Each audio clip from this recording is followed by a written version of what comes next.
Tapops? Budak-budak Dobi ni dah ceritakan. Kami bukan budak Dobi. Kami anggota Tapops. Apa? Mereka semua ni anggota Tapops. Kamu semua wajib lalui ujian kental Tapops tu.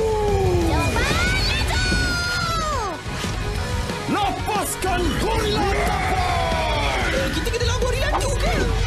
Saksikan Bobo Boy Galaxy setiap Khamis 5 petang hanya di TV3. Rescue team.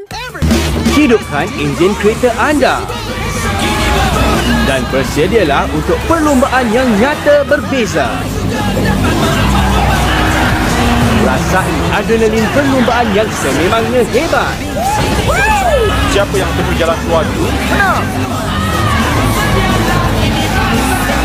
Pastinya bersama Rimba Racer setiap Jumaat 6 petang di Bananana TV 9. Tersebutlah kisah pada dahulu kala di saat kesusahan melanda. Muncullah seorang wira yang gagah perkasa. Awan Kenet. Lah, kecil je.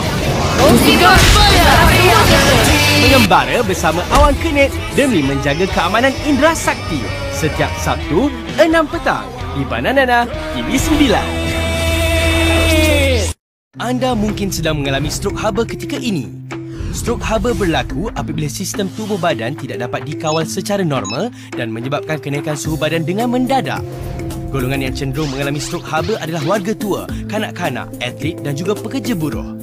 Tanda-tanda awal strok haba seperti kerap mengalami sakit kepala, suhu badan melebihi 39 darjah Celsius, lesu, kerap pingsan dan mudah hilang fokus. Jika anda mengalami tanda-tanda awal ini, anda disarankan untuk minum air dengan secukupnya, memakai pakaian yang tidak tebal dan menghadkan aktiviti di luar.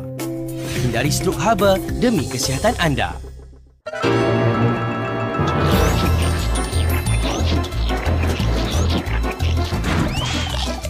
Mami.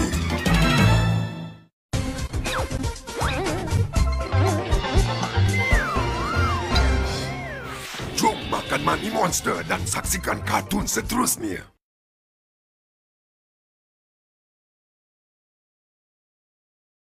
It's a brand new day in Roseville. The flowers smell sweet, and here comes a monster you really want.